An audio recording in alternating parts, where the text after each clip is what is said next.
가르침의 근본, 이어지는 가르침을 공부하고 있습니다. 이제 시작부터 우리가 계속 하는 이야기지만, 안우사산이 이어지는 가르침이다. 그래서 이거는 가르침의 근본이다. 왜? 윗바시 부처님으로부터 쭉 이어져서 우리 스승 서가모니 부처님도 동일하게 가르치는 말씀이고, 나중에 미륵 부처님이 출연하시면 그때도 여전히 이어지는 가르침이다. 그러므로 이것은 근본이 되는 가르침이다. 그래서 말하자면 교본 이렇게 말해도 된다. 라고 우리가 안우사산이라는 이 용어에 주목해서 이 용어를 포함하고 있는 모든 경전을 보자 라고 지금 접근하고 있어요. 물론 그렇다고 해서 이제 안우사산이를 포함하는 모든 경을 본다라는 입장은 아닙니다. 그 중에 보면 아양오 암학강 안우사산이라고 해서 이것이 그대들을 위한 우리의 교본이다 라는 하나의 문장이 있는 거죠. 요 문장으로 나타나는 모든 용례를 보자 이렇게 공부하고 있어요. 그럴 때 이 용례가 어떻게 구성이 되냐 하면, 한 가지 경우로는 방금 읽은 고표현, 이것이 그대들을 위한 우리의 이어지는 가르침이다 라는 이 하나의 문장만으로 나타나는 경들이 있어요. 그런데 그 경들은 어떤 구조를 가지고 있나요? 한 가지로는 사띠만으로 딱 나오는 경우가 있죠. 사띠, 사념초 수행이 그대들을 위한 우리의 이어지는 가르침이다. 달리 말하면 불교 뭐 하는 겁니까? 사띠 하자는 거요. 사념초 수행을 통해 가지고 사띠를 힘있게 하고, 힘이 써진 사띠가 내 삶을 향상으로 이끄는, 이게 불교요. 모든 부처님들의 이어지는 가르침은 이거요. 사띠 하나로 그 용례가 나타난다라는 것은 바로 이런 이야기예요. 그런가 하면 또 하나의 형태는 사띠에다가 삼빠자나를 이어주죠. 그래서 사띠 삼빠자나라는 두 개의 용어를 묶어가지고 이것이 모든 부처님들에게 이어지는 그런 가르침이야 라고 말하는데, 이때 삼빠자나가 또 어떻게 됐나요? 삼빠자나가 다시 두 가지로 구분이 됐었지요. 그래서 하나는 삼빠자나 까리라고 해서 경행, 행선 이런 테크닉으로 우리가 말할 수 있었죠. 그래서 내가 지금 하는 행위가 잘하는 행위인지 잘못하는 행위인지 옳고 그름을 판단하면서 행위해야 한다. 이것이 그 가르침이다 라는 거고, 그런가 하면 또 하나의 삼빠자나는 어디에 나타나요? 수행의, 그 높은 수행의 영역에서 삼매를 닦는 과정에 삼매를 성취해서 마음이 일어나가지고 드러나는 법의 윗바사나 하는, 법의 윗바사나 하는 요 자리가 바로 사띠삼빠자나의 구체적 내용으로 나오는 거죠. 그러면 바로 이렇게 사띠삼빠자나, 법의 윗바사나 해가지고 여실지경으로 연결되면 여모이탐 소멸로 깨닫는 거죠. 이렇게 이제 삼빠자나가 두 개의 형태로 나타나는, 이렇게 하나의 문장으로 이어지는 가르침이 제시되는 모든 용례를 보았죠. 지난주까지 우리가 다 보았고요. 그런가 하면 또 하나의 용례는 어떻게 되나요? 자, 오늘 드린 교재를 한 장만 넘겨보겠습니다.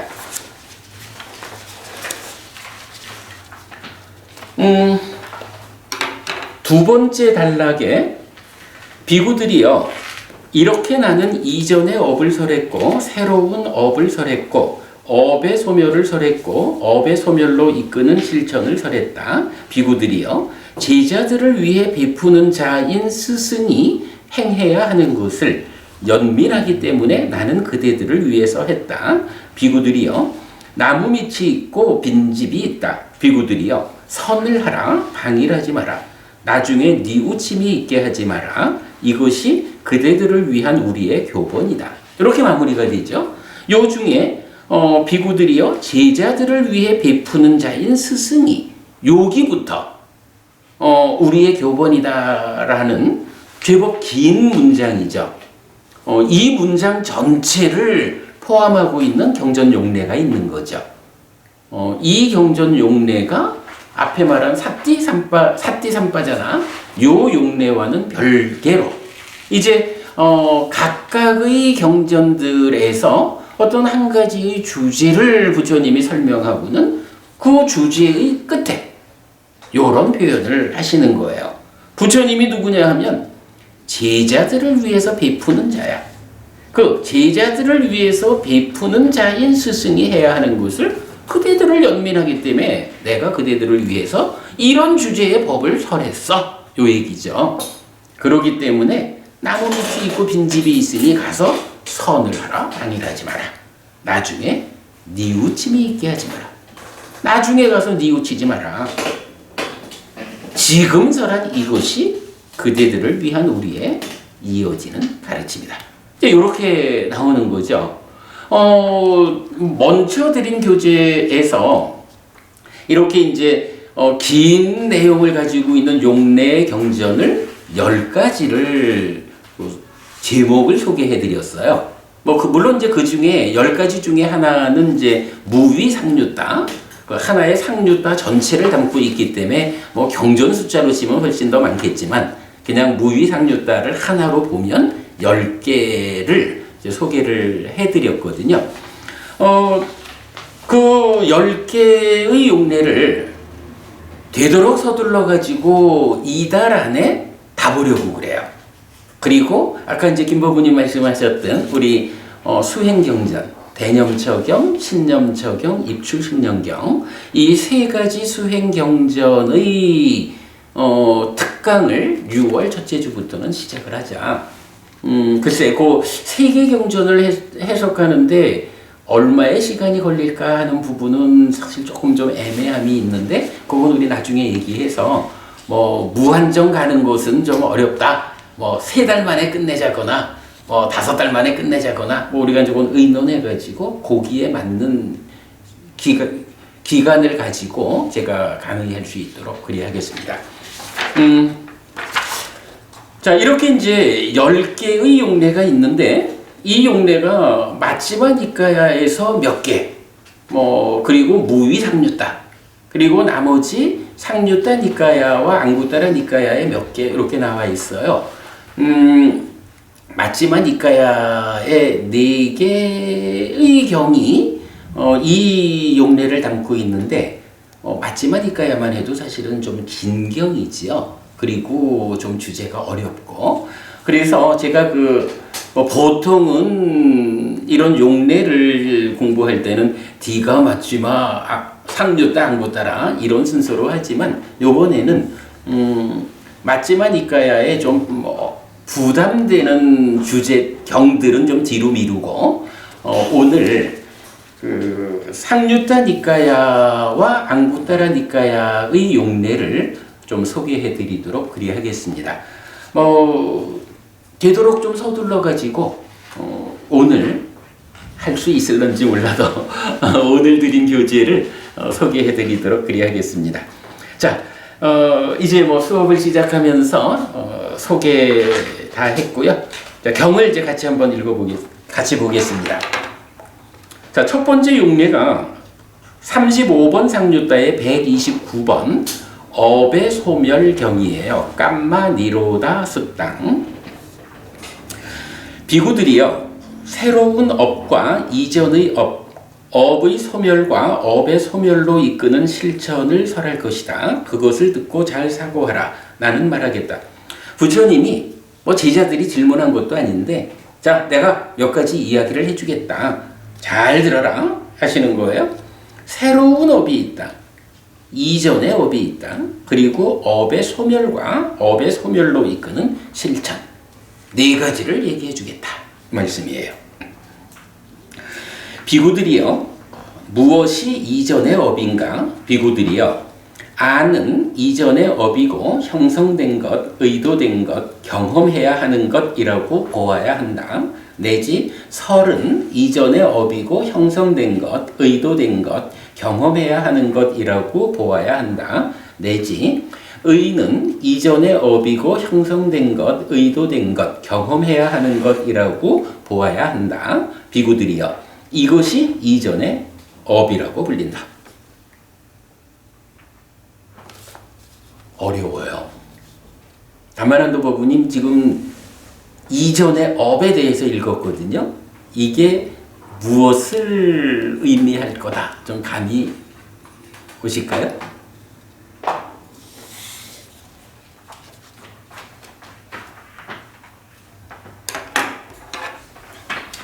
업이 있는 거예요.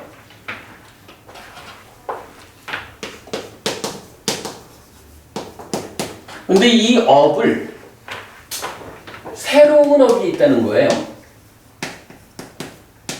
그리고 이전의 업이 있다.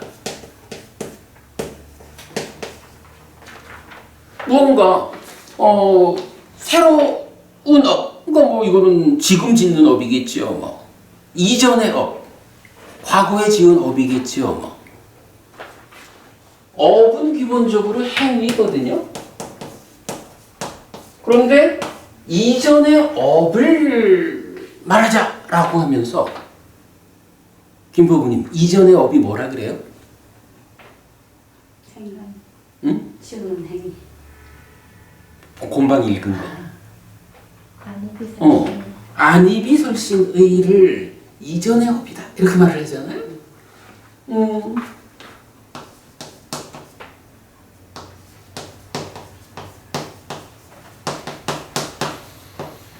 이게 이전의 업이래.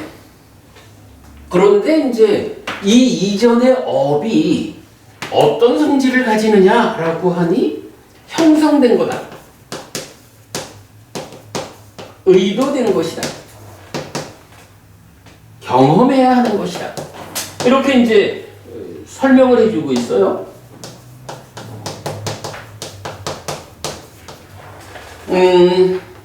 사실은 이게 굉장히 어려운 주제예요. 그러니까 뭐 어려운 주제고 중요하니까 부처님이 이렇게 말하는 거잖아요. 이런 주제를 설명하고 나서는 제자들을 위해 베푸는 자인 스승이 행해야 하는 것을 연민하기 때문에 나는 그대들을 위해서 했다. 이렇게 지금 부처님 말씀하시는 거잖아요. 사실 다 어려운 주제라. 이 이야기에서 우리가 첫 번째로 좀 관심을 가져야 하는 거, 우리가 삶을 이야기하면 처음에 삶을 가장 간단한 형태로, 단순한 형태로 말하면 어떻게 하죠? 삶이라는 게 뭐예요? 인식하는 거고 행위하는 거잖아. 그죠? 인식과 행위가 사는 거라고. 물론 이제 행위는 인식에 전달이 되죠. 어떤 방법으로 전달이 되죠? 참다. 그렇죠. 참다, 관심, 그래서 뭐 참다라가, 욕탐 이래도 되지만 어쨌든 참다라는 것이 행위를 그냥 들쳐 업고 가서 인식에다가 전달해 주는 거거든. 인식도 행위로 연결이 되죠. 인식은 어떻게 행위로 연결이 되나요? 가공. 그렇죠. 여기에 가공의 과정이 있다. 이 가공 과정의 이름을 닦아라고 한다. 이 안에서 어떤 가공이 일어나느냐라고 하니 가래가 형성되고 자기화된다. 우리가 이제 이런 부분을 알고 있잖아요. 이렇게 삶을 인식과 행위 두 가지 영역으로 구분해서 말한다라는 것은 적절해요. 그런데 여기서 애매한 게 부처님이 지금 무엇을 설명하냐 하면 업을 설명하거든요. 업은 행위잖아. 그런데 행위 중에 이전의 것, 이미 지나간 업, 지나간 행위가 무엇냐라고 하니까 그게 안이비설신을 해요. 안이비설신에 있는 자리가 어디예요? 인식. 그죠? 인식이잖아. 노부부님, 우리 여기서 이 좀 놀라운 물 하나 봐야 되지 않겠어요? 행위를 말하는 업을 이야기하는데 이 업의 이전의 것, 지나간 것, 이미 행위된 것, 그것이 인식의 영역에 있는 안이비설신이다. 이렇게 말하거든. 사실은 이게 놀라운 거지요. 이거를 우리가 경전에서 보지 않고 그냥 이런 어떤 상황을 만난다라고 하면 에이, 행위하고 인식하고 구분도 못하냐? 이렇게 말할 수가 있을 거예요. 근데 문제는 이게 부처님이 직접 설한 가르침이요. 그것도 더군다나 이게 우리의 이어지는 가르침이요. 근본적인 가르침이요. 이렇게 강조해주는 말씀이란 말이죠. 그러면 이럴 때는 에이, 그것도 구분하지 못하냐? 이렇게 접근할 수 있는 게 아니죠. 인식과 행위라고 하는 서로 다른 영역을 지칭해서 어떻게 부처님은 행위의 이전의 것이 인식이다. 인식의 영역을 구성한다. 이렇게 말씀하셨을까?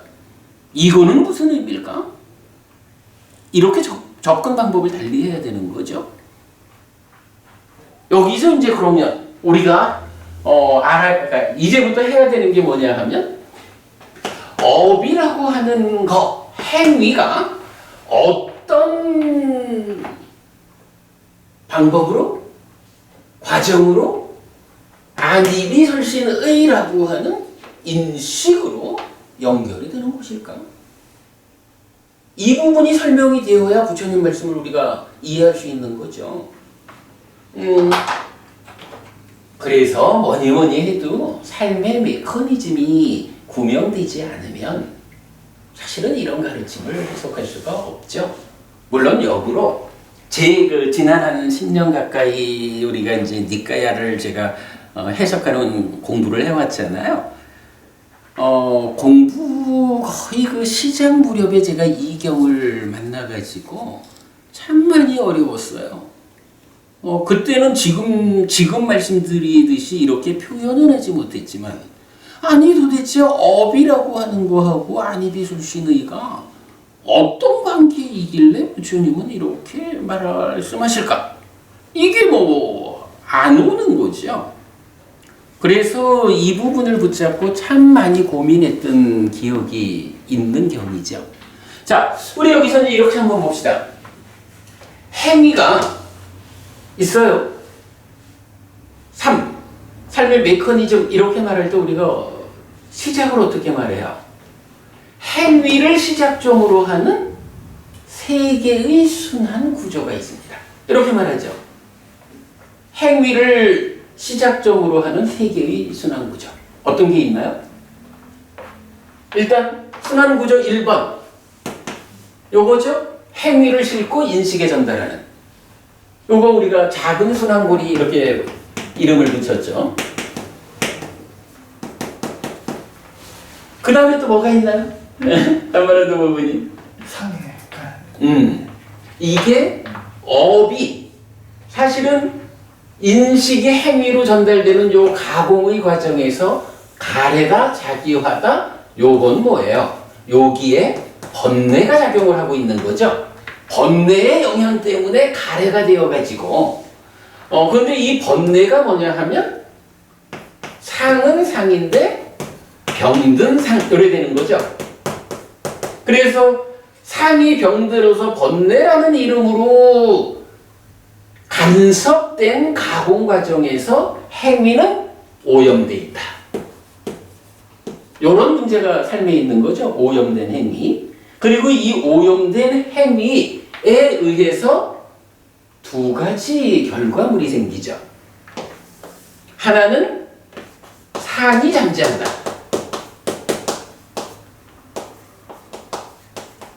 그래서 잠재된 상이 쌓여 있는 게 상온.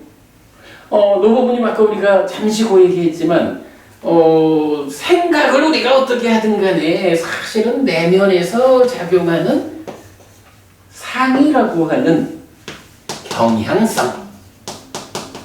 이 경향성이 제어되지 않기 때문에 생각은 분명히 그래 안 하는데 그렇게 하고 있어. 이런.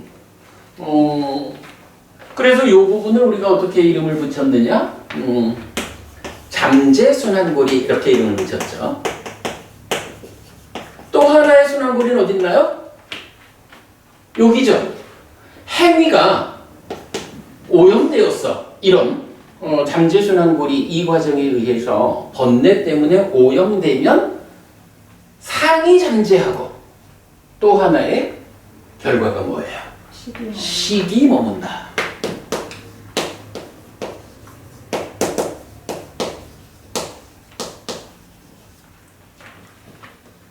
상이 잠재하고 식이 머문다. 상은 이렇게 번뇌 쪽으로 연결되는데 식이 머문다라는 개념을 발견한 거는 정말 그 삶을 설명하는 부처님이 설명하는 사는 이야기 12연기 해석에 그야말로 으뜸 가는 아까 잠깐 말씀드렸지만 오늘 우리 카톡에 우리 서울법에서 공부하시던 그러니까 제뚜라는 이제 제가 법명을 지어드렸는데 제뚜 법부님이 작년 우리 12연기 특강 37, 38번이 존재를 중심에 둔 12연기였어요. 이제 그 공부를 하다가 오랜만에 인사를 했다라고 이제 말씀을 해주셨는데 사실은 요 식이 머문다라는 요 부분을 경에서 보완하지 못하면 존재가 뭐예요? 여러분 이 우리가 다 말하는 나라는 존재고 너라는 존재고 이런 거잖아요, 그죠? 살아가고 있는 이 존재가 어떻게 생겨난 것이냐, 어떻게 구성되는 것이냐, 이 부분이 설명되어야 그게 나요. 삶의 과정에서 그렇게 생겨난 그 내가 이런 과정으로 인식하고 행위하면서 살아가는 거예요. 그러다가 몸과 마음의 생존 기간의 불균형 때문에 몸이 무너져 죽으면 몸 따라 죽지 못하는 이 마음은 변화의 연장선 속에서 새로운 몸을 만나야 돼. 그게 태어나는 거고 다음 생이고 윤회하는 거고. 12연기가 결국은 이런 그 존재에 대한 이해 위에서 설명되는 거란 말이죠. 바로 이제 이런 존재를 설명하는 데 있어서 이거 식이 머문다라고 하는 이걸 찾아내지 못하고는 접근이 안 되는 거죠. 자, 어쨌든 경은 이렇게 행위가 오염되면 상이 잠재하고 식이 머문다. 그리고 이어가지고 어떻게 말하나요? 식이 머물고 늘어나면 박고부님 식이 머물고 늘어나면 그 다음 뭐가 있죠? 명색이 참여. 그렇죠. 명색이 참여한다 라고 경이 말해주죠. 식이 머물면 늘어난다라는 거예요. 늘어난다라는 건 뭐예요? 이 식이라고 하는 게 뭐예요? 알갱이 하나 이런 건 아니잖아. 우리가 오온이라고 말하듯이 식온이라는 개념이 있잖아요. 지난 삶의 과정이 쌓여있는 무덕이라고. 이 식온에 한순간의 삶에서 머문 식알갱이 하나가 머물고 늘어난다. 더해지니까 식온이 늘어나는 거예요. 늘어났다라는 건 뭐예요? 요 하나가 머물러서 더해지기 전에 비해서 달라졌다. 이런 이야기죠. 그래서 식이 머물고 늘어났다. 하면 이제 하여간 늘어난 시기요. 그러면 여기에 명색이 참여한다. 라고 경입을 주죠. 그리고 이 식과 명색, 뭐 식과 명색이라는 건 서로 조건되는 것이다 라고 하는데 이거를 부르는 빨리 단어가 하나 있죠. 뭐죠? 이제 유고. 그러니까 유가 우리가 이제 12연기에서 취를 조건으로 유가 있다. 이제 그렇게 할 때는 이제 유가 요 자리가 맞고. 근데 요런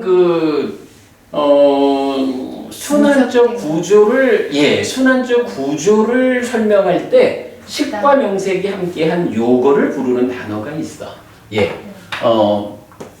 붓다라는 단어인데 요걸 그래 누적된 것 이렇게 우리가 해서 번역을 하고 있죠. 원래 붓다라는 말은 이제 되어진 거. 그래서 바와 금방 말한 유 바와하고 다 이게 같은 용어들인데 되기는 되었는데 어떤 식으로 되었다고?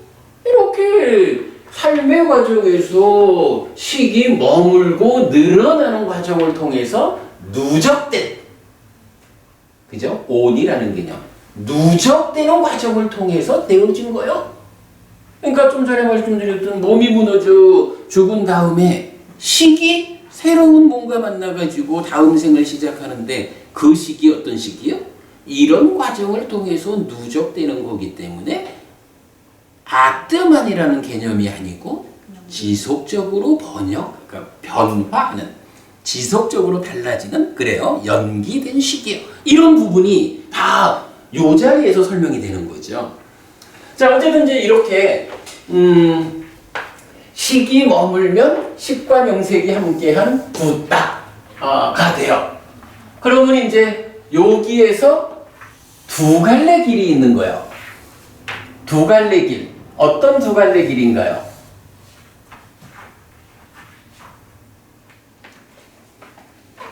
두 갈래 길. 잘 생각이 안 되죠? 여기서 이제 우리가 하는 표현이 뭐죠? 식과 명색. 식과 명색은 어떤 특징이 있다고요? 서로 조건되어. 서로 조건되어서 만들어지는 건데 이게 생존 기간에 불균형이 있다. 명색은 몸을 중심으로 하는 거니까 100년 안팎이면 죽어야 되거든. 식이라고 하는 거는 부처님이 설명하는 식은 100년 안팎 살다가 무너지는 몸과는 다르게 그야말로 깨달아서 윤회에서 벗어날 때까지는 죽지 못하고 살아가는 거라고. 생존기간이 달라. 그래가지고 이런 식과 명색이라는 계속 누적되는, 변화하는, 새로워지는 나라는 존재에서 두 갈래 길은 어떤 두 갈래 길이 있느냐?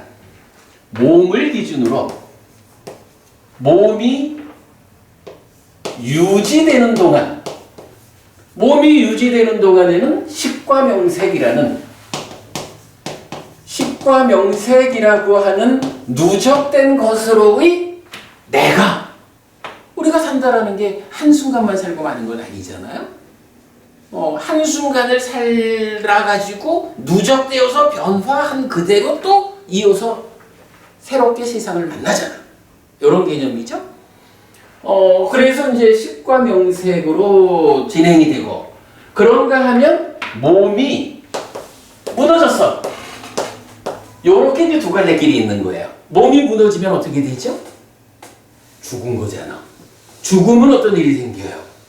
몸 따라 죽지 못하는 식, 요 마음이, 그래, 연기된 식이 새로운 몸, 새로운 명색과 만나야 되잖아. 서로 조건되니까.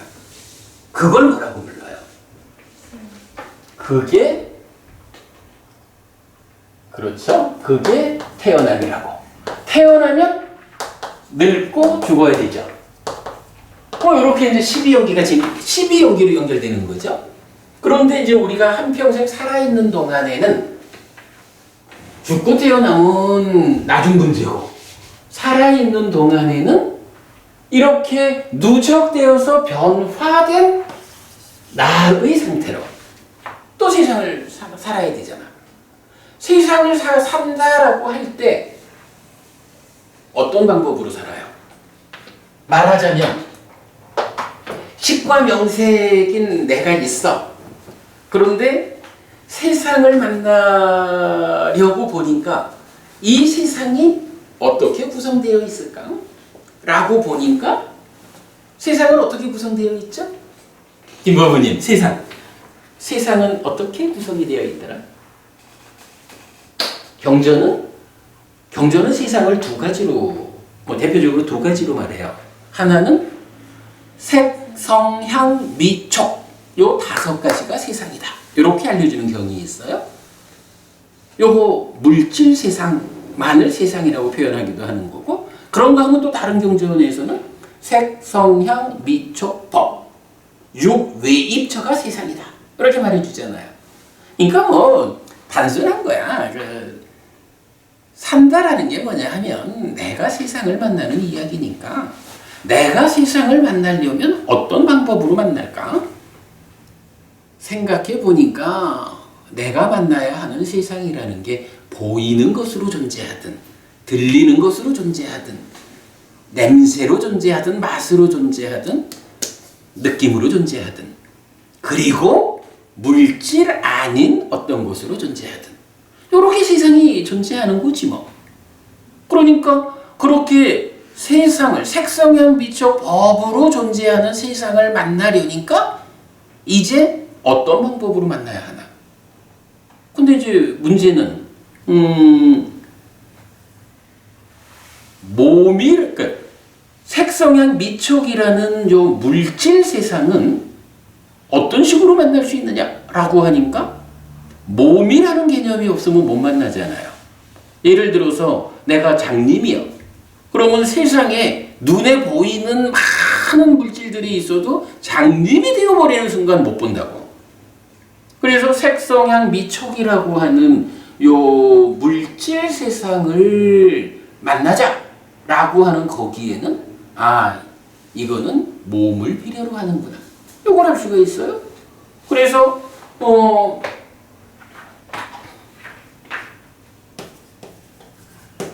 색성향 미촉 법 중에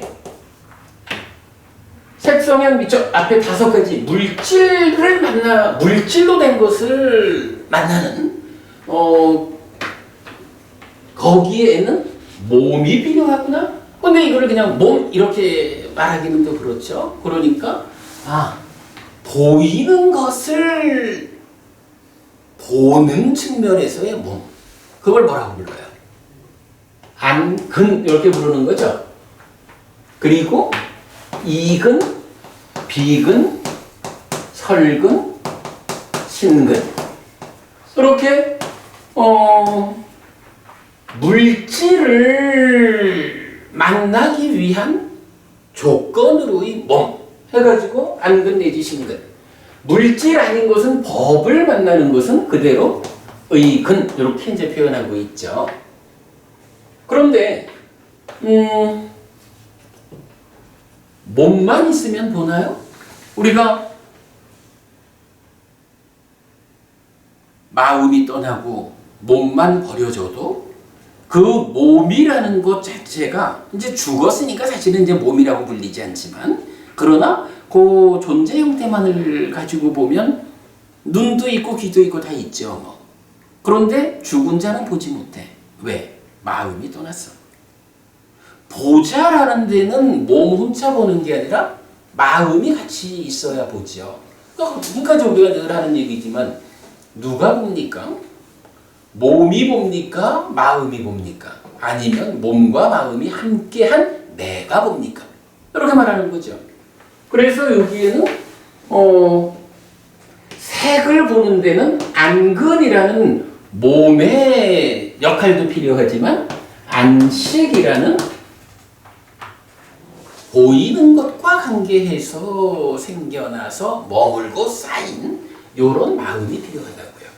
동일하게 안식, 이식, 비식, 설식, 신식, 그리고 의식 이렇게 되는 거죠.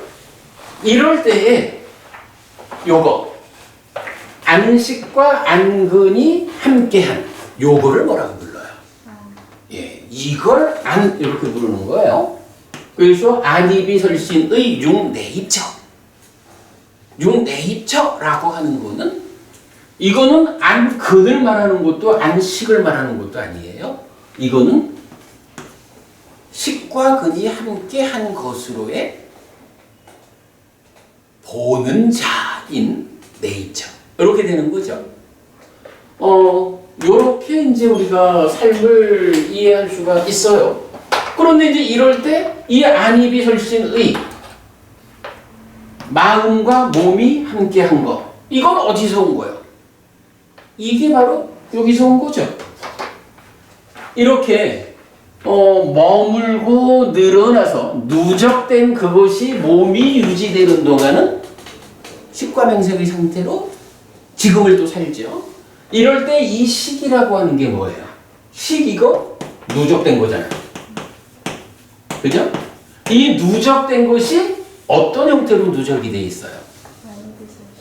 삶의 과정에서, 그죠? 삶의 과정에서 안이, 즉 안식이라는 마음이 안근이라는 몸을 접점으로 색을 보면 여기서 안식이 메커니즘적으로 새끼 쳐진다, 출산된다. 우리가 이렇게 표현하는 거죠. 이렇게 누적되었다라고 하는 누적 자체가 어떻게 누적되어 있습니까? 안식 내지 의식이라는 6가지 식으로. 근데 이게 6가지 식인 이유는 단순해요. 세상이 색상형 미조건 6가지로 구성되어 있기 때문에 내 마음이 색에 대해서 아는 마음은 안식, 소리에 대해서 아는 마음은 이식, 이런 식으로 안식 내지 의식 이렇게 되어 있는 거죠. 우리가 치비연기 특강에서 그 삶의 메커니즘에서 우리가 다 공부한 내용이니까 이렇게 그냥 간단하게 설명을 했어요. 자, 이렇게 놓고 보면 여기서 우리가 봐야 하는 게 뭐죠? 지금 주제가 뭐요? 네, 그렇죠. 지금 주제가 행위, 즉 업이라고 하는 게 있는데 이 업이 새로운 업도 있고 이전의 업도 있다. 이미 지나간 과거의 업이 있다. 그런데 이 과거의 업이 무엇냐? 라는데 부처님 말씀이 안입이설신의 육내입처가, 이 육내입처가 이전의 업이다. 이렇게 말씀을 하신 거라고요.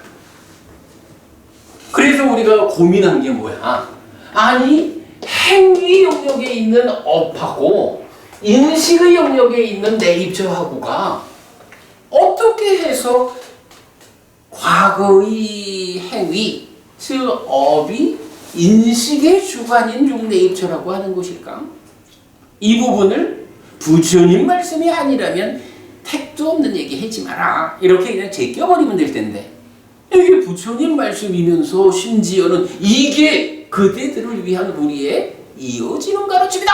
라고까지 강조해 주시는 내용이니 왜 부처님이 이렇게 업이라는 것과, 그러니까 행위 영역의 업과 인식 영역의 내입처를 연결해서 말씀하셨을까? 이걸 어떻게 이해해야 하는 걸까? 이렇게 우리가 고민한 거잖아요.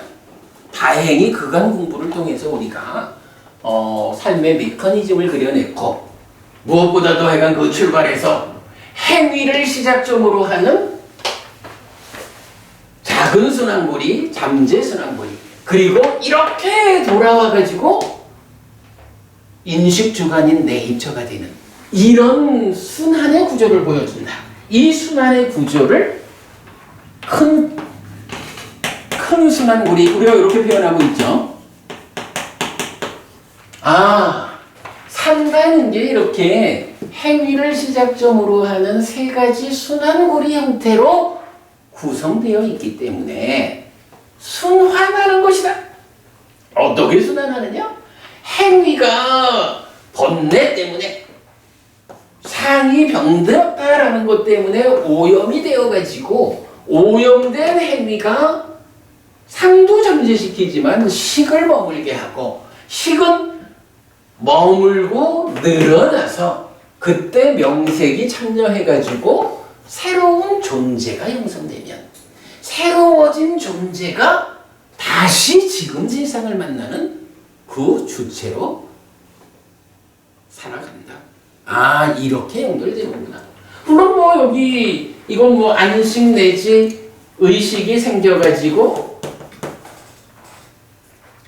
안입이 설신의 색성향 미초법 그리고 6가지 식 요것이 함께 만난다.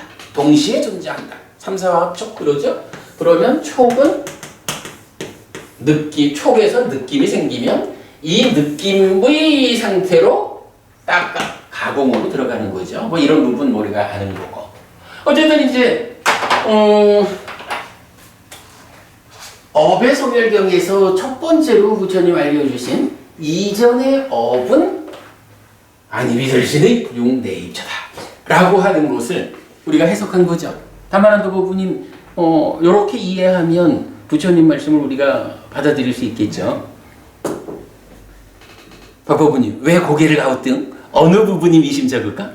저는 저기 이전의 업은 안식 내지 네. 의식이라고 생각을 했거든요. 그러면 육내입처가 아니잖아요. 그냥 식이잖아요. 근데 안입이설신이라 하면 육내입처니까 그게 그거는 뭐 어떻게 봐도 좋을 거예요. 보는 자를 마음을 중심으로 표현하자라고 하면 식이 머물고 누적된 거요. 그래서 육식 이렇게 말을 해도 될 거고. 그런데 그 육식이라고 하는 식이라고 하는 이게 혼차는 못 있잖아. 그죠? 혼차는 못 있고 반드시 몸과 함께 해야 하거든. 그 몸과 함께 한다라는 것이 식이 머물고 늘어나면 명색이 참여한다. 누적된 것 붓다가 된다. 그것이 삶의 주체가 된다. 이 얘기잖아. 그러니까 식이라고 하는 요거는 어떤 그 삶을 이해하기 위해서는 요렇게 머물고 늘어나는 것이요. 연기된 식이요. 죽으면 이 연기된 식이 연기의 과정 그대로 윤회하는 거야. 이런 부분을 식의 형태로 설명할 수가 있고, 그런가 하면 산다라고 하는 이거는 식 혼자 사는 법은 없거든. 그죠? 이 부분이 이 표현이 맞죠? 식 혼자 사는 건 없잖아. 그죠? 항상 몸이 함께한 상태로 몸과 마음이 함께한 내가 산단 말이에요. 그러니까 이런 이전에 업을 지어서 머물고 내려갔다 하는 이 과정이 존재하는 거는, 그죠? 존재하는 거는 식이 아니라 내입처 상태로 존재하죠. 뭐 그렇게 우리가 이해하면 될 거예요. 필요에 따라서, 그러니까 식이라는 것이 몸이라는 접점 없이는 대상을 볼 수 없어. 세상을 만날 수 없어. 이렇게 표현을 하자면 식과 근을 구분해서 표현해야 할 때도 있고, 그런가 하면 눈이 보는데 뭐, 아이고 눈이 본다라고 하는 건 당연히 식과 근이 함께해서 인식하는 거예요. 이렇게 우리가 알 때는 그냥 안 이렇게 표현할 수도 있는 거고, 이제 그런 정도로 우리가 이해를 하면 될 것 같아요. 어쨌든 존재 상태, 삶에서 존재하는 거는 식 자체로 존재한다라고 말하는 것보다는 몸과 함께한, 그러니까 식과 근이 함께한 내입처 상태로 존재한다. 그게 나의 현재다. 이제 이렇게 이해를 하면 되겠어요. 이렇게 되면 이제 부처님이 이 어려운 말씀, 이전의 업이 안입이 설신의이다 라고 말씀하신 거 우리 이해한 거죠. 지금이니까 이걸 그래도 이렇게 설명할 수 있어요. 저 사실 공부를 시작하던 무렵에 이경을 만나고 도무지 알 수가 없어서 참 많이 고생했었어요. 그래도 참 진짜 멋진 표현이야. 행위를 시작점으로 하는 세 개의 순한 고리가 있다. 이것이 삶을 설명한다. 그리고 결국 이거 정리하는 것이 삶의 메커니즘이고 그게 12용기죠. 12용기를 이렇게 해석해야 되는 거죠.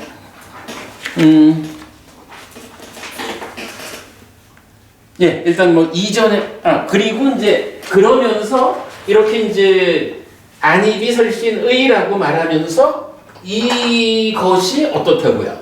형성된 것이다. 형성되었다라는 것은 뭐죠? 이거는 뭐 이런 과정을 통해 가지고 생겨난 거예요. 이런 삶의 과정을 조건으로 12연기적인 조건 관계에 의해서 생겨난 거예요. 형성된 것, 요 얘기죠. 의도된 것이요. 여기서 의도된 거라는 것은 뭐 거의 다 같은 이야기죠. 이 행위가 어떻게 시작되죠? 이 딱가 안에서 가공되면 가공된 다음에 윗딱가로 세상으로 나오는 거죠. 그리고 나면 윗딱가 다음에 의도, 기대, 지향을 거쳐가지고 사유로 넘어가는 거죠. 바로 요 첫 자리에 있는 의도. 그런데 꿰뚫음경에 의하면 부처님은 이 업이라는 부분을 말할 때 무엇을 대표로 해요? 그러니까 말하자면 윗닦아, 의도, 기대, 지향, 사유, 신업, 구업 이렇게 그 업의 영역이 있는데 그 모두를 총괄해가지고 의도가 곧 업이다 이렇게 말하잖아요. 그러니까 의도, 어찌하려고 하는 마음작용이 딱 생겨나면 그 의도가 사유 과정으로 드러나면 의업이다라고 할 거고 그것이 좀 더 진행돼서 몸과 함께 드러나면 신업이다 할 거고 말로 드러나면 구업이다 이렇게 하겠죠. 그래서 부처님은 의도가 곧 업이다. 의도를 원인으로 의도한 뒤에 몸과 말과 의로 행위한다. 업을 짓는다. 이렇게 말하죠. 그래서 의도가 바로 그런 거기 때문에 제일 윗닦아에 의해서 나온 다음에 첫 자리고 이렇게 업을 대표하는 거니까 바로 이거는 이렇게 의도된 거예요. 업에 의해서 생겨난 거예요. 그죠? 의도된 거. 이런 과정으로 업에 의해서 생겨난 거예요. 이렇게 보면 되겠죠. 그리고 경험해야 하는 것이다 라고 했거든요. 경험해야 하는 것이다. 무언데 경험해야 하나? 근데 생각해보면 안이비설신의가 이건 거꾸로 안이비설신의가 뭐지? 과거에 지어놓은 업이잖아. 우리가 업 이러면 뭘 말해야 돼요? 업에는 과와 보가 따른다. 과와 보가 따른다라는 이게 뭐예요? 행위를 하면 행위의 결과가 생기는 거요. 그 행위의 결과를 내가 경험하게 돼. 괴로운 결과를 만들면 그 괴로움을 겪어야 하고 행복한 결과를 만들면 그 행복을 누려야 하고 그래 되는 거죠? 그게 경험해야 하는 거예요. 조금 이따가 보겠지만 이 경험해야 한다라는 요거에서도 우리가 보통 업인 과보를 말하는데 그래서 뭐 업보를 말하고 업장을 말하고 이러는데 그게 어디 밖에 있는 것 같거든. 근데 부처님 말씀은 아니에요. 바로 안이비설신의라고 하는 이 내 자체가 경험해야 하는 그거요. 나한테 쌓여 있는 거예요. 이런 이야기인데 조금 이따 보기로 하죠. 자, 어쨌든 그 부처님 말씀은 이전의 업은 안이비설신의다. 메커니즘적으로 이렇게 행위가 순환되어 가지고 안이비설신의까지 온 거예요. 요거 이해했어요. 그리고 이거 형성된 거고 의도된 거고 경험해야 하는 거예요. 대략적으로 설명을 드렸습니다. 자, 그 다음에 넘어가 볼게요. 비구들이여 무엇이 새로운 업인가? 비구들이여 몸과 말과 의에 의해 지금 짓는 업이 새로운 업이라고 불린다. 이건 설명 필요 없죠? 바로 이렇게 이전의 업이 안이비설신의잖아. 요거 달리 말하면 뭐죠? 나죠. 안이비설신의 육내입처라고 해석한 나거든. 이 내가 색성향 미적법 세상을 만나면 안식 내지 의식을 새끼쳐가지고 삼사와 촉해서 수 경험하면 느끼면 그대로 2차 인식 2차 인식 딱가라는 가공 과정을 거쳐서 윗딱가로 의도 기대 지향으로 사유로 신업 구업으로 이렇게 이제 행위가 되는 거죠. 그러면 여기서 새로운 업이라는 건 뭐냐?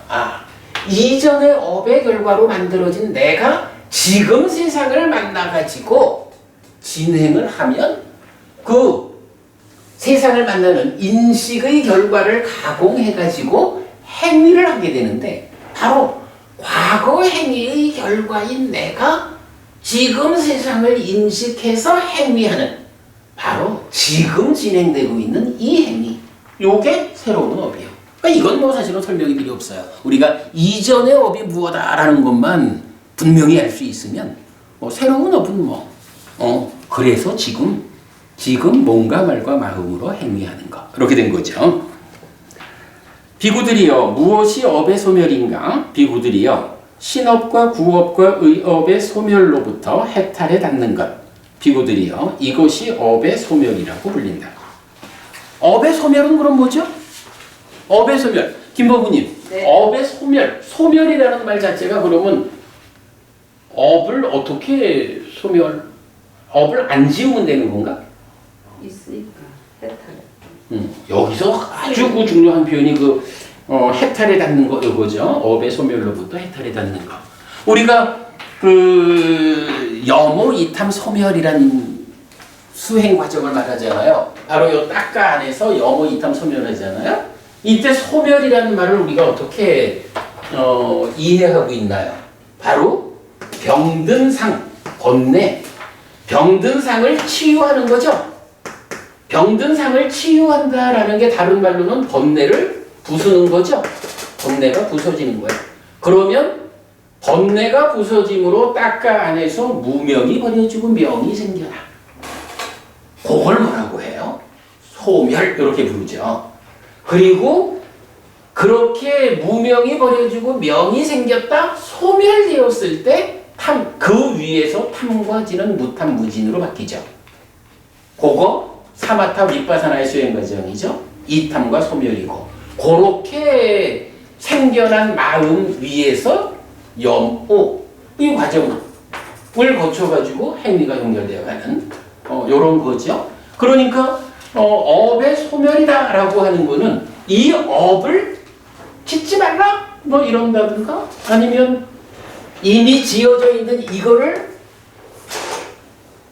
어떻게 깨부술까? 이런 이야기 아닌 거예요. 소멸이라는 말 자체가 병든 상을 치유한다, 번뇌를 부수는 것이다. 그래서 무명이 버려지고 명이 생겨난 요거기 때문에 업의 소멸이다라고 하는 이 자체가 이 업이 어떻게 번뇌의 영향을 받는 오염된 업에서 번뇌가 부서짐으로써 오염되지 않은 업을 짓는 것일까? 오염되지 않는 업을 뭐라고 불러요? 청정한 업이죠? 청정행, 청정심, 청정행, 청정심 법명 쓰는 분들이 많죠. 그게 요거지 뭐.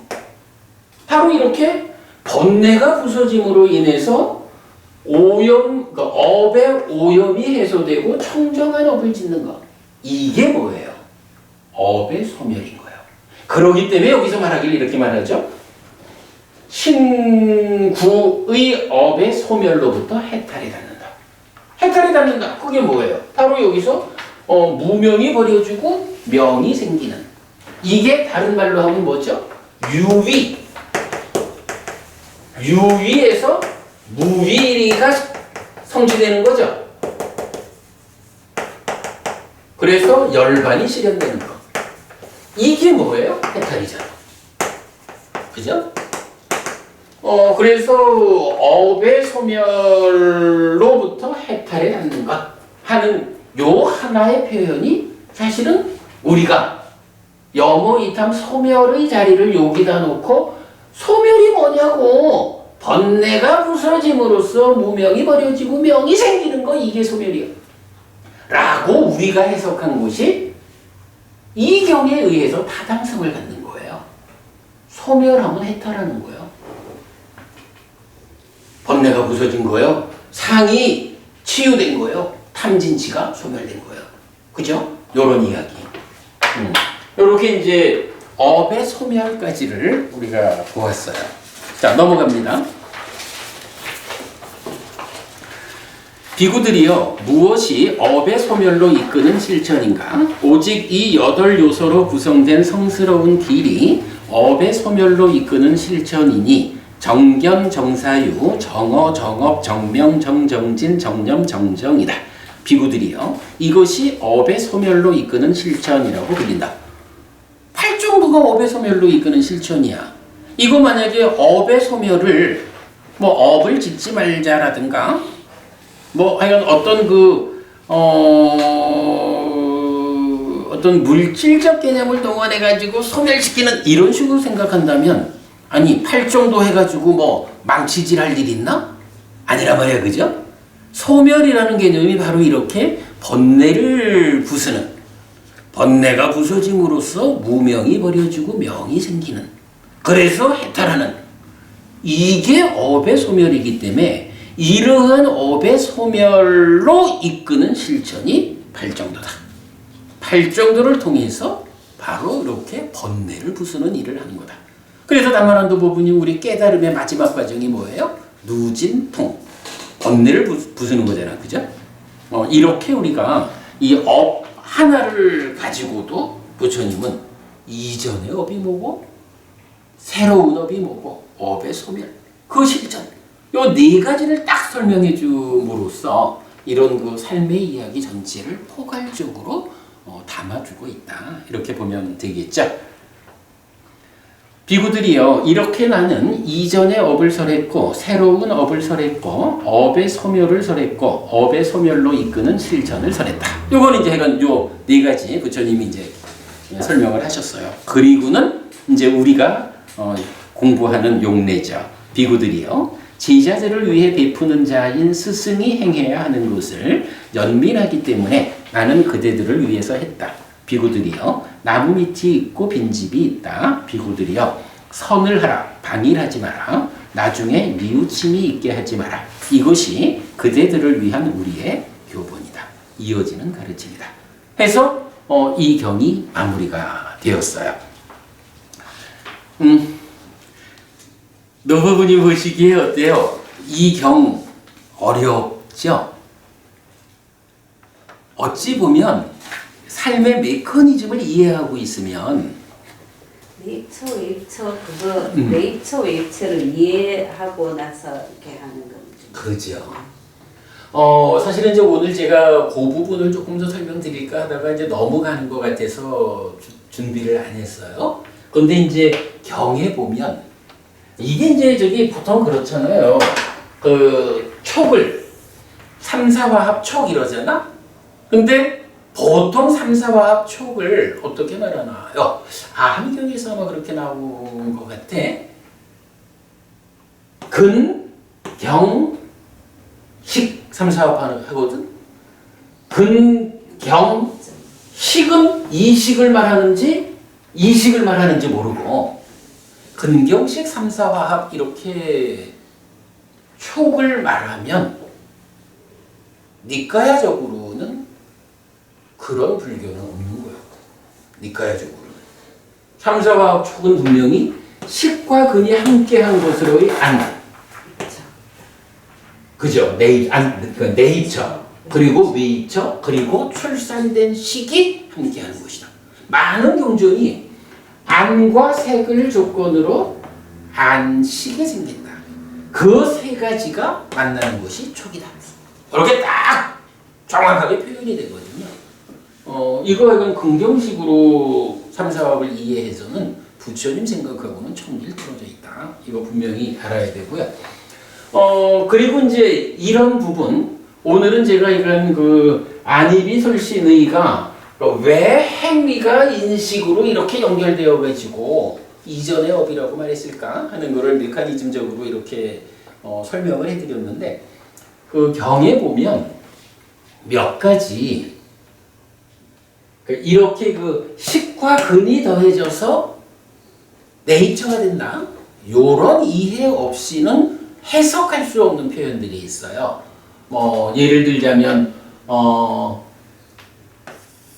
식과 함께하는 몸 이런 식의 표현이라든가 몇 가지 그 표현이 있어. 요건 이제 우리 그 탐진치 교재에서 제가 잘 정리해 놨는데 오늘 그거 제가 좀 그 부분을 말씀드릴까 하다가 너무 길어질 것 같아서 생략했어요. 그런데 하여간 요 부분 식과 근이 함께해서 처가 된다.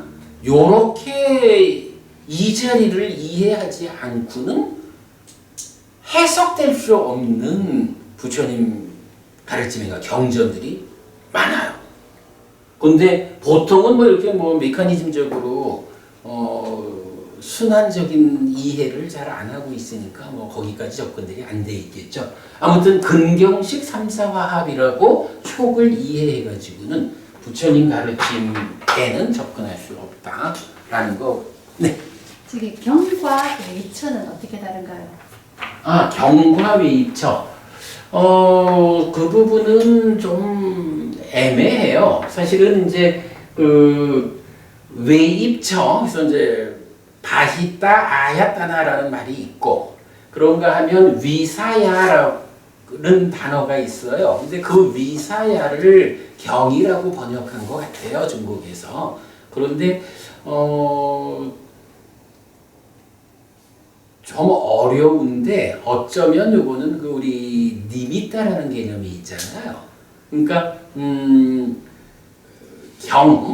그 위사야라고 하는 거는 우리 왜 저기 꿰뚫음경에서 말하듯이 세상의 다양한 것들은 그냥 사실 그대로 존재하고 있을 뿐이다 그러잖아요. 그런데 문제는 거기에 욕탐이 작용해가지고 니미따를 만들어 버리잖아. 그래서 색상 여기서는 이제 상자가 다르지. 색상 내지 법상 이런 이때 여기 이제 원어가 니미따란 말이야.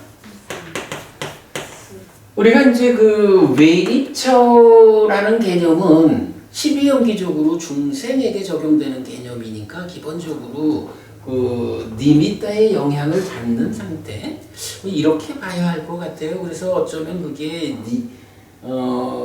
니미따의 상태라고 말을 해야 될지 아니면 그냥 네이처하고 그냥 개념적으로 대응했다 이렇게 말하는 건지 사실 이 부분은 저도 좀 더 고민이 필요한 부분인데 아마도 그냥 그 위사야라고 하는 이 단어랑 구분이 되어 있기 때문에 위사야를 경이라고 번역한 것 같다. 그리고 아마도 그 경이라고 번역된 위사야 이것은 욕탐이 작용하기 이전의 그 존재 상태 뭐 이게 아닐까 싶은데 그 부분은 아직 제가 확실하게 몰라요. 조금 더 연구가 필요해. 어려워. 자, 일단 이제 그렇게 보았고요. 자, 이어가지고 제가 참고 자료를 좀 올려드렸거든요. 업과 관련해가지고 몇 개의 경전들에서 아주 그 강조되는 업에 대한 하나의 정의라고 해야 되는데 이런 표현이 있어요. 중생들은 자, 참고 1번 해가지고 중생들은 자신의 업이고 업을 잇는다 이렇게 표현했는데 일단 맞지마니까요 135번 업 분석의 짧은 경이에요. 깜마 사까 샀다 깜마 다야다 깜마 요니 깜마 반두 깜마 빠띠사라나 깜망 사때 위바자띠 야디당 시나빠니따따야띠 이래야 돼요. 중생들은 자신의 업이고 업을 잇고 업이 근원이고 업을 다루고 업의 도움을 받는다. 업이 중생들을 저열함과 뛰어남으로 구분한다. 그래서 이제 이게 보통 업의 상속자고 이런 식으로 보통 번역되는 거. 김법부님 그런 거 많이 보셨죠? 요 문장이 요 이제 제가 그 번역을 번역을 이제 새로 한 거예요. 근데 보통은 이제 보면 뭐 업의 상속자라든가 이제 이렇게 중생이 누구냐, 내가 누구냐, 업의 상속자다. 여기 이제 그 깜마윤이 이러면 업이 근원이다. 뭐 이제 이런 식으로 그 많이 번역이 돼 있는, 그러니까 중생이 누구냐, 내가 누구냐라는 나의 존재 상태를 말할 때 업을 상속받은 자가 나다, 중생이다, 이런 식으로 이제 정의하고 있거든요. 그거를 이제 제가 번역을 이제 다르게 한 거예요. 자, 번역을 이렇게 한 거예요. 중생들은 자신의 업이다. 자신의 업이다. 요거 이렇게 보면 타당하지 않나요? 아니비설신의 육 네이처가 말하자면 나잖아.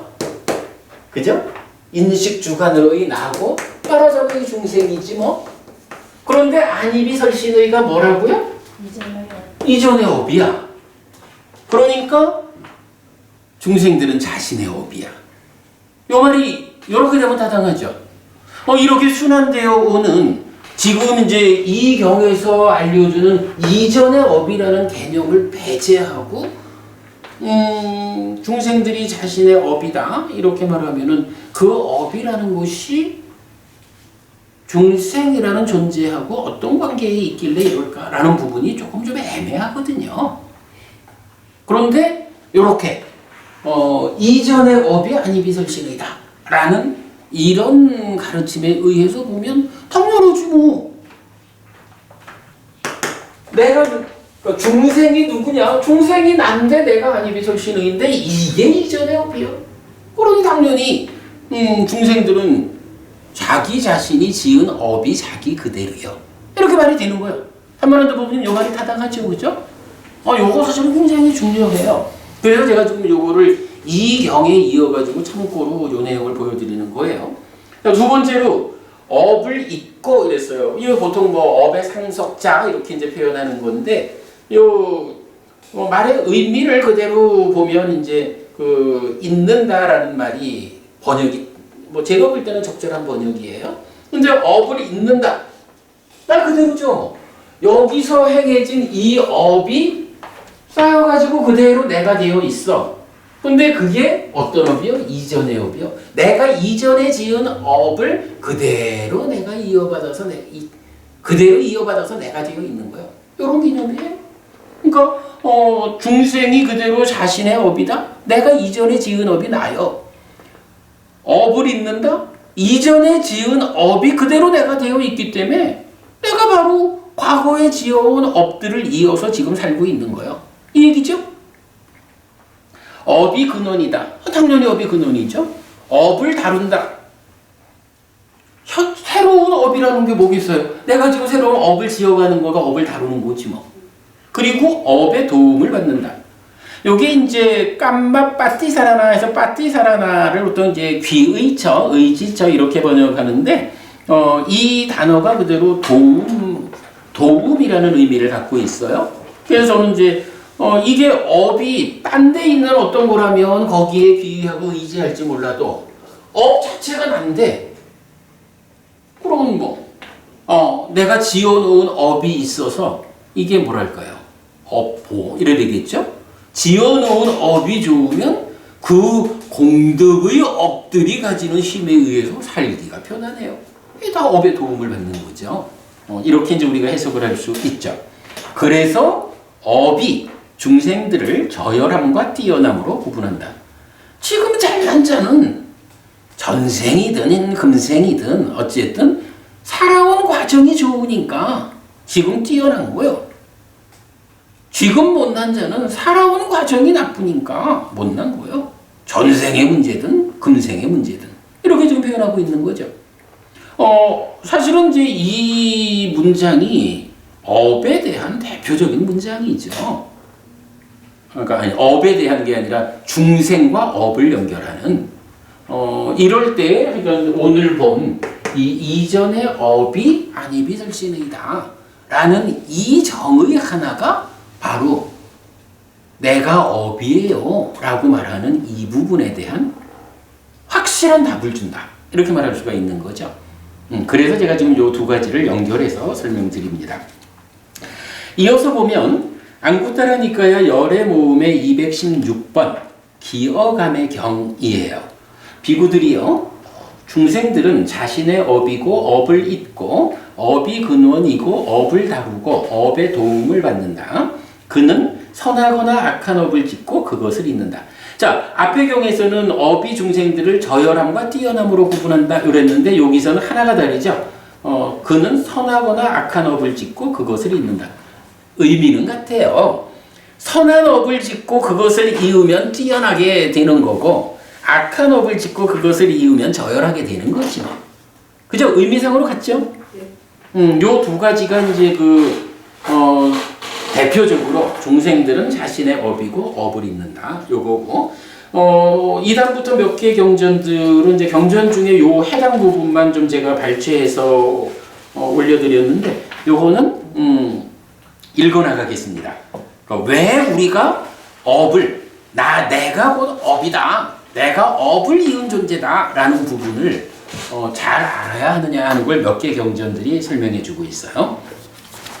자, 그래서 안구따라니까야 다섯의 모음 57번 반복 숙고해야 하는 경우 경. 비구들이요, 그러면 어떤 이유 때문에 나는 자신의 업이고 업을 잇고 업이 근원이고 업을 다루고 업의 도움을 받는가? 나는 선하거나 악한 업을 짓고 그것을 아니네. 업의 도움을 받는다. 나는 선하거나 악한 업을 짓고 그것을 잇는다. 라고 여자든 남자든 재가자든 출가자든 반복해서 숙고해야 하는가? 왜 이 부분을 우리가 잘 알아야 하느냐? 비구들이요, 중생들에게는 몸의 나쁜 행위와 말의 나쁜 행위와 마음의 나쁜 행위가 있다. 그가 이것을 반복해서 숙고할 때 나쁜 행위는 모두 버려지거나 줄어든다. 비구들이요, 이런 이유 때문에 나는 자신의 업이고 업을 잇고 업이 근원이고 업을 다루고 업의 도움을 받는다. 나는 선하거나 악한 업을 짓고 그것을 잇는다. 라고 여자든 남자든 재가자든 출가자든 반복해서 숙고해야 한다. 이유가 명확하죠?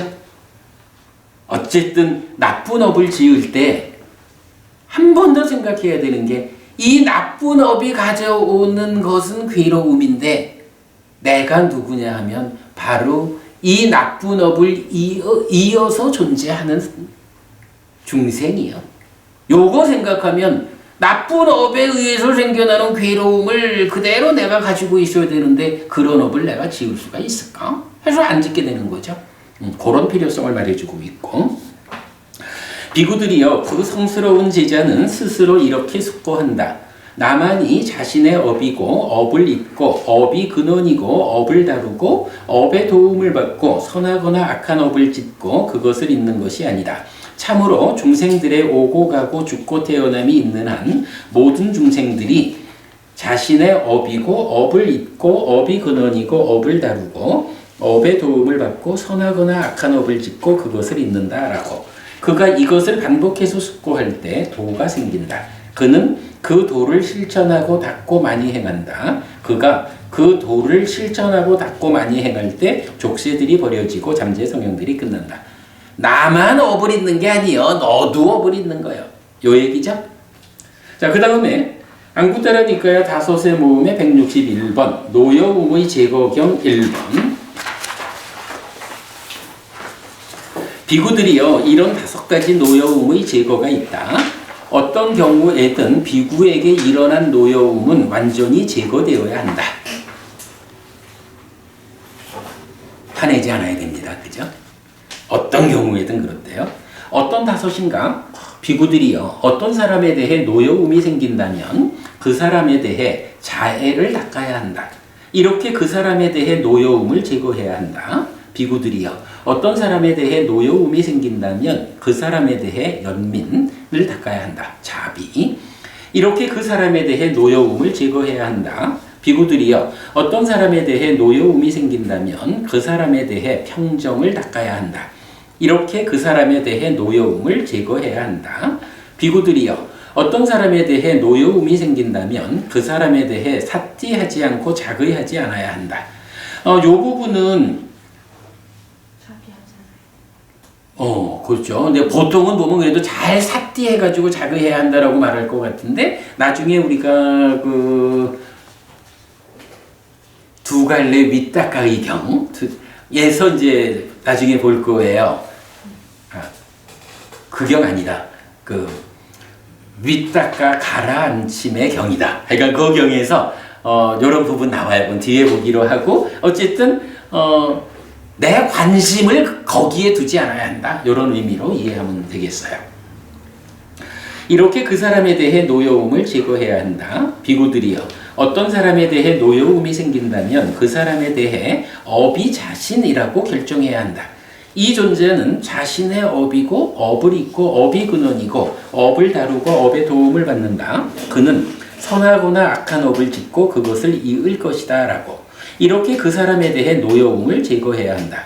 비구들이여, 이런 5가지 노여움의 제거가 있다. 어떤 경우에든 비구에게 일어난 노여움은 완전히 제거되어야 한다. 요래 보면 이제 이런 저 사람이 지금 나를 화나게 하지만 그 나를 화나게 하는 그 업을 그가 이을 건데 내가 화낼 이유가 없어. 요런 개념이죠. 근데 요 개념이 사실은 이제 우리가 보통 이해하는 자비희사 사무량심 중에 버릴 사자, 이 평정무량심하고 좀 연결이 되는데, 그러니까 여기서는 구분해서 말하고 있어요. 그러니까 이렇게 하여간 어쨌든 5가지로 말하면서 우리가 살아가면서 화내지 않아야 한다. 무엇보다도 근원에서는 저 사람이 화를 냈으면 그 화낸 업을 그가 있는 건데, 내가 거기에 대해서 반응해가지고 같이 화내면 내가 내는 화는 내가 있는다. 그런 개념이죠. 자, 그 다음에 또 넘어갑니다. 안구타라 니카의 열애 모음의 48번 해서 이게 이제 출가자가 자주 숙고해야 한다라는 10가지를 이제 말하는데, 제가 요거 미처 번역을 못했어요. 근데 요 10가지로 그러니까 출가자가 자주 숙고해야 되는 것 중에 한 가지로 요 업에 대한 이야기가 들어있는데, 미처 번역 못했는데 뒤에 번역해서 올려드리도록 그리하겠습니다. 자, 이래 되면 이제 사실 요 문장을 포함하고 있는, 그러니까 중생들이 업을 잇는다라고, 업이 자기 자신이다, 이렇게 정형된 문장의 모든 용례를 다 본 거예요. 그리고 뒷장에 보시면 이제 유독 한 가지 경에서는 이 문장 전체를 말하지 않고 한 가지, 그러니까 업을 잇는다라고 하는 부분, 그러니까 보통 이제 업의 상속자 이렇게 번역하는 깜마 다야다 삿다 해서 삿다가 중생이고, 깜마 업 다야다 요 얘기죠. 요 구문만 나타나는 경이 하나가 있어요. 맞지마니까요 57번 개의 습성경 이러는데 4가지 업에 대한 이야기를 하면서 이게 이제 대략적인 의미는 그래요. 한 사람은 소처럼 살면 하늘에 태어난다. 요렇게 이제 잘못 배워가지고, 그러니까 스승을 잘못 만나가지고 평생을 개처럼 사는 거예요. 개의 흉내를 내면서. 그러면 하늘에 태어난대거든. 한 사람은 평생을 소처럼 사는 거예요. 스승을 잘못 만나가지고 소처럼 흉내내면서 살면 하늘에 태어난다고 이렇게 들어가지고. 그래가지고 이제 이 두 사람이 부처님을 만나가지고 대화하는데, 부처님이 개처럼 사는 그러한 삶이 완성되면 개가 될 거고, 죽어서 개가 될 거고, 완성되지 않으면 삿된 견해를 가진 탓에 지옥 간다 라고 부처님이 말씀을 하셔요. 소처럼 사는 사람도 똑같지. 그러면서 거기에서 딱 요거, 개처럼 살면 개처럼 살았다는 그 행위, 그 업을 이어가지고 죽은 다음에 개가 되는 거예요. 요렇게 업을 잇는다라는 요 한마디를 요 경에서 이렇게 반복을 해줘요. 그렇게 참고하기로 하고요. 그 다음에 이 내용과 관련해서 하나 더 봐야 되는 게, 이제 우리가 삿띠, 삿띠가 뭐냐라고 하는 부분을 같이 좀 봐야 해요. 48번 상류따 9번째 경이 기능 상류따에서 믿음, 정진, 삿띠, 삼매, 지혜 5가지 기능을 정의하는 경이거든요. 그 중에 비구들이여 무엇이 삿띠의 기능인가? 여기 비구들이여 성스러운 제자는 삿띠를 가졌다. 최상의 삿띠와 신중함을 갖추어 오래전에 행한 것에게도 오래전에 말한 것에게도 다가가서 기억한다. 이것이 비구들이여 삿띠의 기능이라고 불린다. 자, 우리가 예를 들어서 오늘 공부한 것 없이 이 삿띠의 기능에 대해서 이해를 하자라고 친다면 일단 쓰여져 있는 그대로를 보자면 어떻게 해야 되나요? 최상의 삿띠와 신중함을 갖추자고, 그리고 다가가서 기억한다 그랬는데 어디로 다가간다고? 오래전에 행한 거. 행위, 그죠? 오래전에 행한 거, 오래전에 말한 거. 요건 뭐죠? 신업, 구업 요 얘기죠. 오래전에 행하고 오래전에 말한 건데 우리가 좀 이런 이전의 업이라는 개념 없이 업을 잇는다라는 개념 없이 이 내용을 보면 아니 오래전에 행한 업이 지금 어디 있길래? 김 부부님 안 그럴까요? 어디 있어야 다가가서 현재만 그죠? 네, 신중하게 이렇게 한다는 삭지라고. 우리가 이제 그렇죠. 현재라는 개념에서 말하자면 마음의 현재를 발견한다 이렇게 이제 삿띠를 말하잖아. 근데 지금 이 정의에서는 삿띠가 뭐냐라고 할 때 과거의 거를 말하고 있거든요. 오래전에 행한 거, 오래전에 말한 거. 아니 그럼 이 행위가 지금 행위라고 그러면 우리가 발견 이렇게 한다 하지만 과거의 것을 이미 행위돼 가지고 지나가 버린 걸 어떻게 보냐고. 노부부님 이거 지나가 버린 걸 볼 수가 없잖아요, 그죠? 타임머신 타고 가서 볼 수도 없는 거고. 그런데 이 말이 타당한 게 되죠. 왜냐하면 박광부님 이 오래전에 행위한 거 어디 있죠? 안일이설신. 그래. 안일이설신의로 있고 특히 그 중에서도 식이라고 하는 것이 행위에 의해서 머문 거거든. 그죠? 그리고 몸과 함께해서 안일이설신으로 있다고. 근데 삿띠를 아주 최상의 삿띠, 신중함 이러면 이거 이제 최상의 삿띠 이런 표현을 쓰는 게 이제 아마도 그런 거 아닌가 싶어요. 방금 이제 김법부님 말씀하신 대로 새로운 업, 지금 진행되는 업에 대해서는 우리가 열심히 삿띠하자라고 해가지고 시도를 하면 그래 지금 내가 뭐 하는지를 발견할 수 있잖아. 그런데 이제 오래전에 행한 것은 내 입초로 있다고 그 중에서도 실제로 보아야 하는 것은 내 입초를 구성하는 식이 담고 있는 거란 말이야. 행위를 담고 머물러 있으니까. 근데 이게 말하자면 뭐예요? 과거를 보는 거잖아. 이 대표적으로 말하면 숙명통, 숙주명이 뭐예요? 전생을 보는 거잖아, 숙명통이. 전생을 보자라고 하는데 내가 타임머신 타고 전생으로 쫓아가가지고 뭐 하고 있나 이래 보는 거 아니잖아. 전생의 삶의 과정을 행위 그대로 담고서 머물러서 쌓여있는 게 식이니까 이제 최상의 삿띠라고 말하는 이건 어떻게 되겠어요? 보통의 삿띠 가지고는 어렵겠죠. 아무래도 숙명통, 숙주명 이런 그 신통력의 영역을 그냥 웬만큼 삿띠해서 이렇게 가지고는 없을 거고 그래서 아마 최상의 삿띠라는 표현을 쓰는 것 같아요. 그러니까 삿띠가 그야말로 사념처 수행의 어떤 완성 상태 이렇게 이제 최상의 삿띠에 삿띠를 확보하게 되면 그 삿띠의 힘으로 전생도 보는 거예요.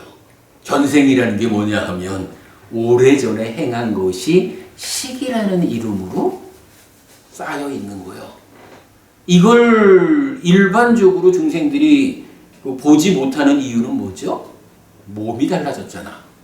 그죠? 몸이 달라졌기 때문에 몸의 한계, 바로 근이라는 것의 한계 때문에 이전 몸으로 살면서 행위에서 머물러 있는 그것을 보지 못하는 거죠. 그런데 최상의 삿띠를 갖추면 전생을 볼 수 있는 거예요. 이런 개념이 다당해요. 그래서 우리가 그 얘기도 하잖아요. 경에 의하면 삿띠로서 실현되는 게 전생을 보는 거고, 삼매로서 실현되는 게 천한통이 되는 거고, 지혜로서 실현되는 게 누진해서 알아내는 거란 말이에요. 이렇게 그 삿띠로서 숙명통과 연결되는 이 개념이 바로 이런 점에서, 근데 이런 부분이 바로 이전의 업이 아니비 설신의이다. 업을 잇는 것이다. 업이 곧 그다. 이런 업에 대한 이해 없이, 이 순환 구조적인 삶에 대한 이해 없이는 이런 얘기를 못하죠. 그죠? 그렇게 되면 요 삿띠가 하여간 최상의 삿띠와 신중함을 갖추어 오래전에 행한 것, 오래전에 말한 것, 그리고 다가가서 기억한다라고 하니 뭐가 있어야 갈 거 아니야. 그런데 사실은 있잖아, 나한테. 그죠, 김부부님? 나한테 있는 거야, 그죠? 그러니까 보통의 삿띠 가지고는 전생의 삶의 기억으로, 전생의 삶이 누적된 거기로 다가가지를 못해. 최상의 삿띠는 그게 되는 거예요. 숙명통이야. 이런 개념이 되는 거죠, 그죠? 요 아주 그 중요한 개념 우리가 이렇게 연결해 볼 수 있는 거예요. 자, 오늘 그래서 참 마음은 이거 다 하려고 그랬죠.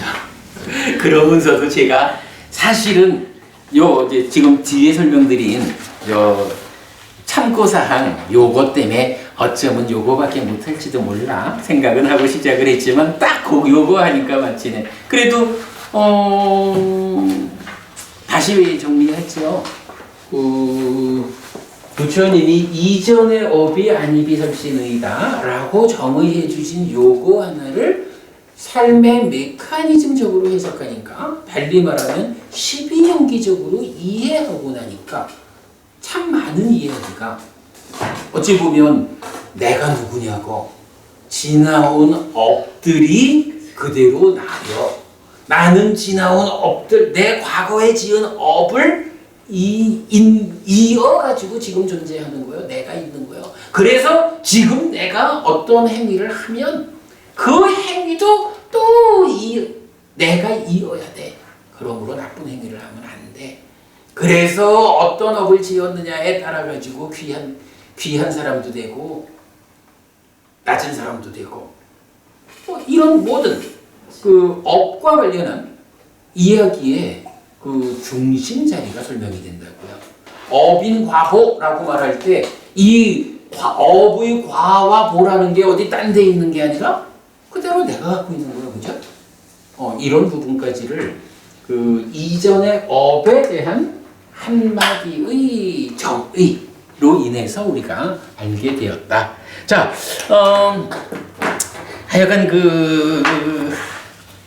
제가 수행경전에 대한 스케줄을 갖고 있어가지고 서둘러서 이걸 좀 마치려고는 하는데 서둘러 보자고요. 자, 오늘은 그래도 업의 소멸경 통해 가지고 나라는 내 삶의 가장 중심되는 주제를 다루어 봤습니다. 자, 오늘 수업 이렇게 마치겠습니다. 수고하셨습니다.